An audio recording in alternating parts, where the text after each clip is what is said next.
بسم اللہ الرحمن الرحیم۔ السلام علیکم۔ اردو سٹوری پلس میں خوش آمدید ویورز۔ آج پھر آپ کے لیے کسی کی زندگی پر بیتی ایک سچی کہانی لے کر حاضر ہوئی ہوں۔ نئے آنے والے ساتھیوں سے گزارش ہے کہ اگر ابھی تک آپ نے ہمارا channel Urdu story plus subscribe نہیں کیا تو اس کو لازمی سبسکرائب کیجیے۔ چلیں اپنی کہانی شروع کرتے ہیں۔ میرا نام مناہل ہے۔ والدہ محترمہ میرے والد کی بیگم تو تھی لیکن میری ماں نہ تھی۔ اب آپ اس رشتے کو سمجھ گئے ہوں گے۔ میں ان کو ستیلی لکھنا نہیں چاہتی کہ ستیلی ماؤں کی کہانیاں بہت ہو چکی، جانے کیوں ہم ماؤں کو ستیلی کہتے ہیں، حالانکہ انہیں ماں جیسے پیارے نام سے ہی پکارنا چاہیے۔ اپنی ماں اگر ڈانٹے ڈپٹے تو یہ اولاد کے بھلے کے لیے ہوتا ہے۔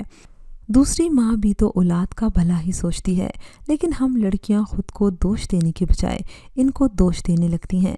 میں 15 برس کی خطرناک عمر میں اپنے بجائے ماں کو غلط سمجھتی تھی، ان کو ظالم جانتی تھی، اور جب وہ مجھے کسی غلط کام سے روکتی تو انہیں اپنا دشمن جان کر بدلہ لینے کو سوچنے لگتی۔ ابا کی یہ بیگم بہت نیک اور سلجھی ہوئی خاتون تھی۔ میں 4 برس کی تھی جب والدہ میری فوت ہو گئی اور ابا نے دوسری شادی کر لی۔ تب اس نیک بخت خاتون نے مجھ کو باہوں میں بھر لیا اور پیار سے پالا۔ ان کا نام صفیہ تھا۔ وہ مزاج کی بھی بہت اچھی تھی۔ 10 برس تک تو مجھے ان سے کوئی شکایت نہ ہوئی۔ ذرا ہوش سنبھالا تو من مانی کرنے لگی۔ تب امی صفیہ نے بات بات پر مجھے روکنا ٹوکنا شروع کر دیا۔ ان کا کہنا تھا زمانہ خراب ہے، لڑکی ذات کو حد میں رہنا چاہیے، بچیوں کو سمجھ تو ہوتی نہیں، ان کو سمجھ دینی پڑتی ہے۔ 12 برس کی عمر میں محلے میں آ جا سکتی تھی۔ میری بہت سی سہیلیاں تھیں، وہ بھی بے دھڑک جب چاہتی مجھ سے ملنے آ جاتی، لیکن 13ویں برس میں لگتے ہی امی نے کہہ دیا، مناہل بیٹی، سہیلی کتنی ہی اچھی کیوں نہ ہو، بغیر میری اجازت کسی کے گھر مت جانا۔ مجھے تو سہیلیوں کے ہاں جانے سے اور محلے میں پھرنے کی عادت تھی، گھر میں دل کہاں لگتا تھا۔ اسکول سے آ کر گھر میں قید ہو جانا مجھے کبھی پسند نہ تھا۔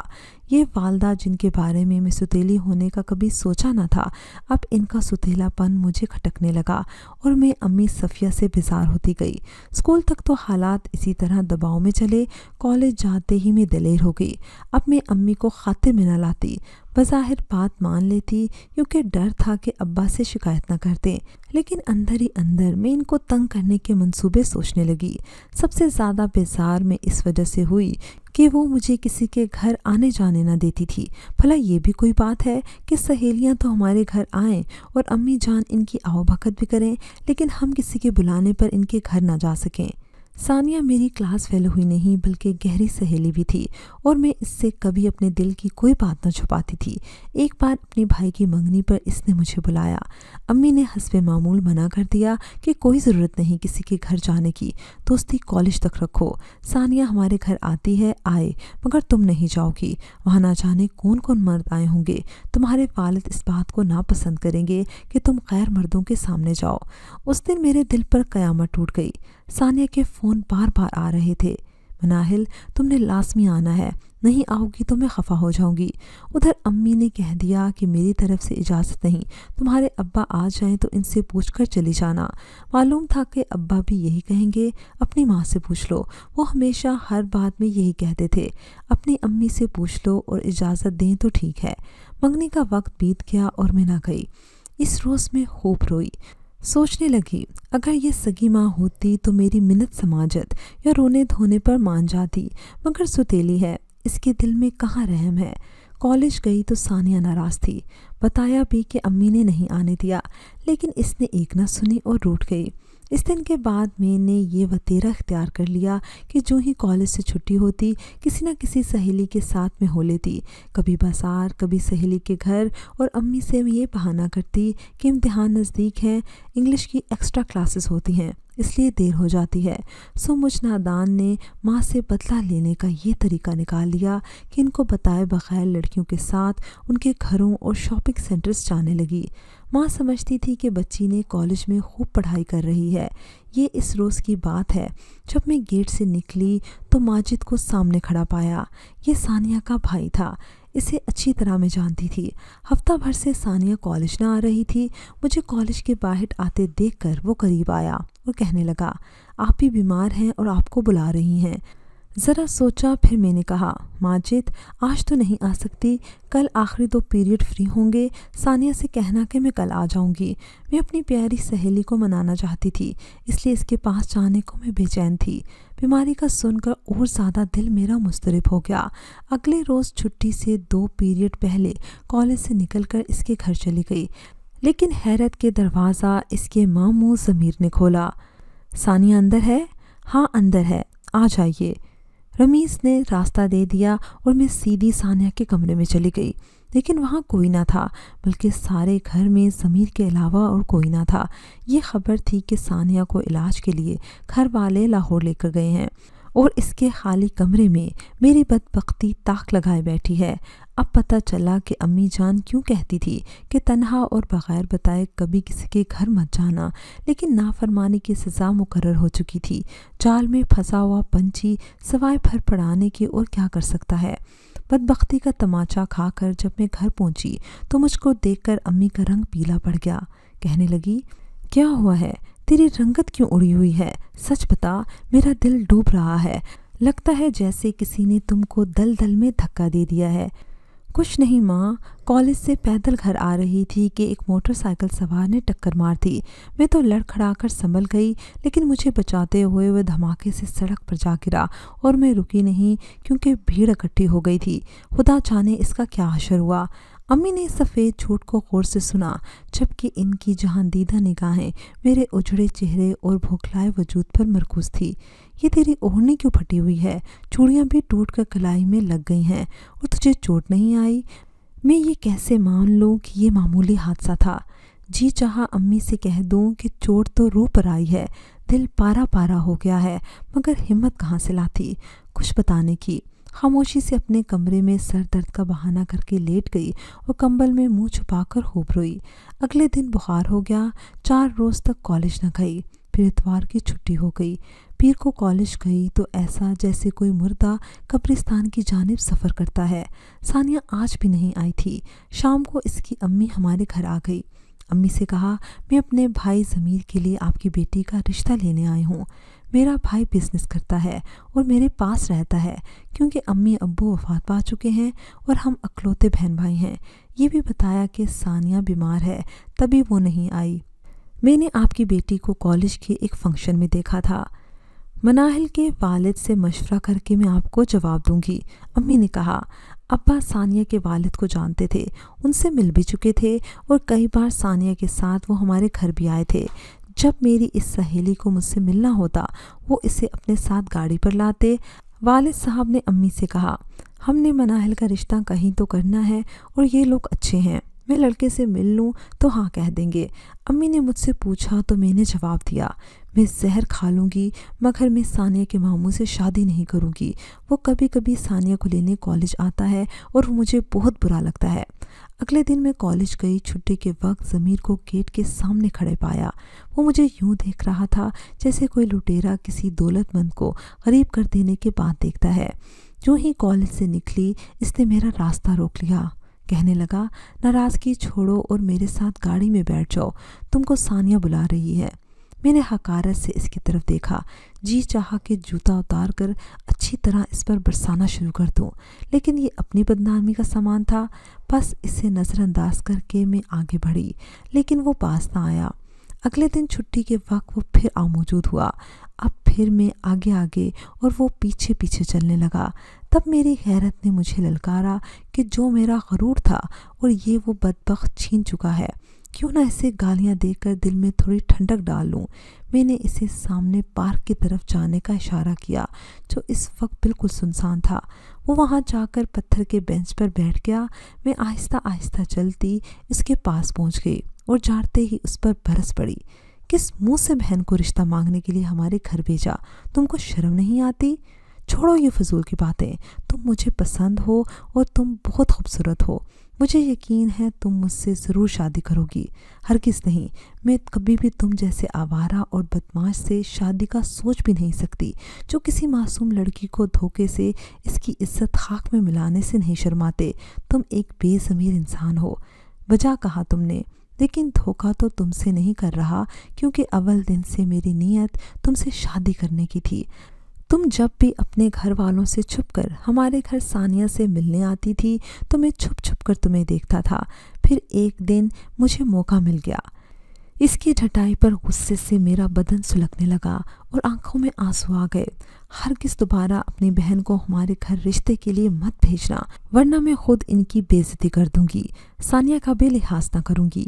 یہ کہہ کر میں جانے لگی تو وہ بولا، جا تو رہی ہو، اپنی یہ تصویر تو لیتی جاؤ، دیکھو تو تم کیسی لگ رہی ہو۔ تصویر اس نے میرے سامنے کی تو پیروں تلے سے زمین نکلتی مجھے محسوس ہوئی اور مجھے چکر سا آ گیا۔ اپنے لرزتے پیروں پر یوں کانپنے لگی جیسے کوئی زرد پتا زمین پر گرنے سے پہلے ٹہنی پر آخری بار لرزتا ہے۔ جو کچھ ضمیر نے کیا اسے میں بھلا نہیں سکتی تھی۔ وہ یقیناً قابل معافی نہ تھا، لیکن اب میں واقعی دام فریب میں پھنس چکی تھی۔ یہ تصویر میری زندگی پر بات کر سکتی تھی، میرا ہر سکھ چین چھین سکتی تھی۔ مجھے اپنی پرواہ نہ تھی، لیکن میرے والد صاحب کی محلے میں بہت عزت تھی، اور رمیز اگر یہ تصویر کسی کو دکھا دیتا تو کیا ہوتا؟ وہ تو جیتے جی مر جاتے۔ اپنے والد کو ایک بڑے عذاب سے بچانے اور خود کو ان کا مجرم سمجھتے ہوئے جب ابا نے اس رشتے کے حق میں فیصلہ کر لیا تو امی کے پوچھنے پر بھی میں نے ہاں کر دی، اور اس طرح رمیز کی جیت ہو گئی اور وہ مجھے بہا کر لے گیا اور مجھے بہانے میں وہ کامیاب ہو گیا۔ رخصتی کے آخری لمحات میں بھی دل اس کے لیے غصے اور نفرت سے بھرا ہوا تھا، کیونکہ اس نے گھر بلا کر میری دھوکے سے نسوانیت کی توہین کی تھی۔ اب خود کو فریب دے رہی تھی کہ اس کی شادی کی نیت تھی، اس نیت سے منہ نہیں موڑا تھا، بیوی بنا لیا تھا، شاید یہی میرا نصیب ہوگا۔ یہ تو شادی کے بعد پتہ چلا کہ وہ پست ذہن کا انسان مجھے بیاہ کر مقدس بندھن کو مقدس نہیں رکھنا چاہتا تھا۔ اس کا مقصد مجھے اپنے کاروباری دعوتوں میں لے جانا تھا، کیونکہ میں بہت خوبصورت تھی، جیسے کوئی شو پیس ہوتا ہے۔ وہ میرے ذریعے محفلوں میں نمایاں ہوتا تھا۔ وہ اپنے مقصد کی خاطر ہر شے کو داؤ پر لگا سکتا تھا۔ شادی کے فوراً بعد اس نے میرے سراپے کو فیشن ڈیزائنر کے بنائے ہوئے کپڑوں سے سجا دیا۔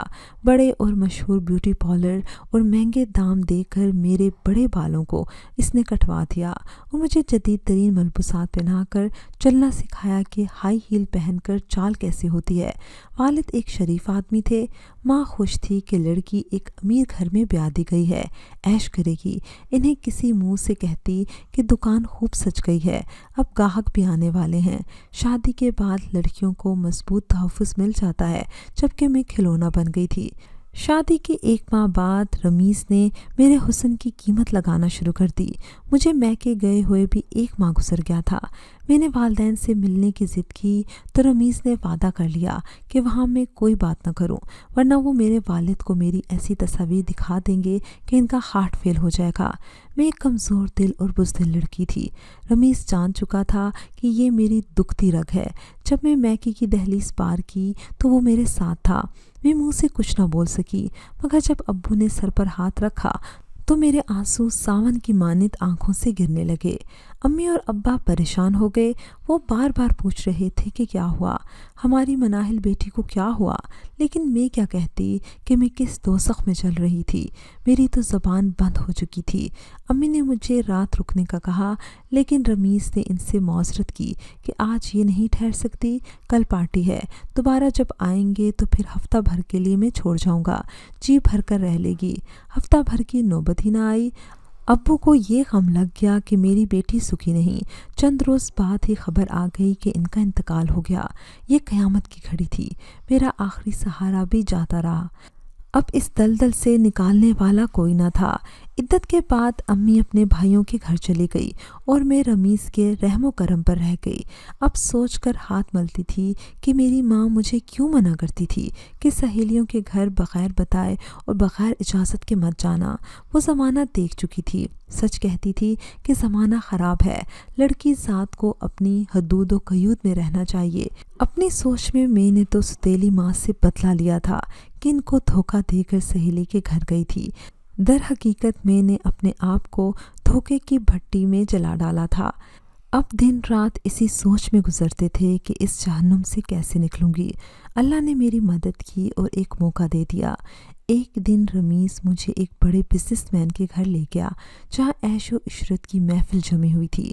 وہاں ایک سیاسی شخصیت بھی موجود تھی جو اس بزنس مین کو فائدہ پہنچا سکتی تھی۔ میرا تعارف رمیز نے سیاسی شخصیت سے کرایا کہ یہ میری جیون ساتھی ہے۔ وہ ذہین شخص سمجھ گیا کہ میں جیون ساتھی نہیں رمیز کی باندی ہوں اور اس کی ترقی کے لیے ایک سیڑھی کا درجہ رکھتی ہوں۔ محفل رنگ پر آ گئی تو ہر ایک اس رنگین محفل کے سرور میں ڈوب گیا اور مجھے ان صاحب سے دل کی بات کہنے کا موقع مل گیا۔ میں نے کہا، آج رات آپ مجھے اپنے ساتھ لے چلیں تو میں اپنی کہانی آپ کے گوش گزار کر دوں گی۔ شاید میرا رب مجھے مزید آلودہ ہونے سے بچا لے۔ وہ میری بات سمجھ چکے تھے اور پھر میں نے اپنی ردات ان کو سنا دی۔ انہوں نے وعدہ کیا کہ مجھے اس عذاب سے نجات دلوا دیں گے اور انہوں نے وعدہ پورا بھی کیا۔ میرے شوہر کے بزنس کی خوب اچھی طرح جانچ پڑتال کروانے کے بعد ان کو گرفتار کرا دیا گیا اور انہیں جیل ہو گئی۔ جب رمیز کو علم ہوا کہ یہ سب میری وجہ سے ہوا تو اس نے مجھے جیل سے ہی طلاق بھجوا دی۔ یوں میں آزاد ہو گئی۔ اس سیاسی شخصیت نے مجھے بہن کہا تھا، سو اس مقدس رشتے کو نبھا بھی دیا۔ میرا نکاح اپنے ایک دوست مگر شریف آدمی سے کر دیا۔ آج میں اپنے گھر میں سکھی ہوں۔ میرے 2 بچے ہیں اور رب تعالیٰ کا لاکھ لاکھ شکر ہے کہ میرے میاں نے مجھے عزت سے رکھا ہوا ہے۔ ویورز، مجھے امید ہے کہ آپ کو ہماری آج کی کہانی پسند آئی ہوگی۔ اگر کہانی پسند آئی ہے تو اس کو لائک کیجئے، شیئر کیجئے اور کمنٹ سیکشن میں اپنی رائے کا اظہار لازمی کیجئے گا۔ اگر ابھی تک آپ نے ہمارا چینل سبسکرائب نہیں کیا تو اس کو لازمی سبسکرائب کیجئے اور ساتھ لگے بیل آئیکن کو بھی پریس کر لیں تاکہ آپ کو ہماری ہر نیو ویڈیو کی نوٹیفیکیشن بھی ٹائم پر ملتی رہے۔ اگلی ویڈیو تک اجازت دیجئے۔ اللہ حافظ۔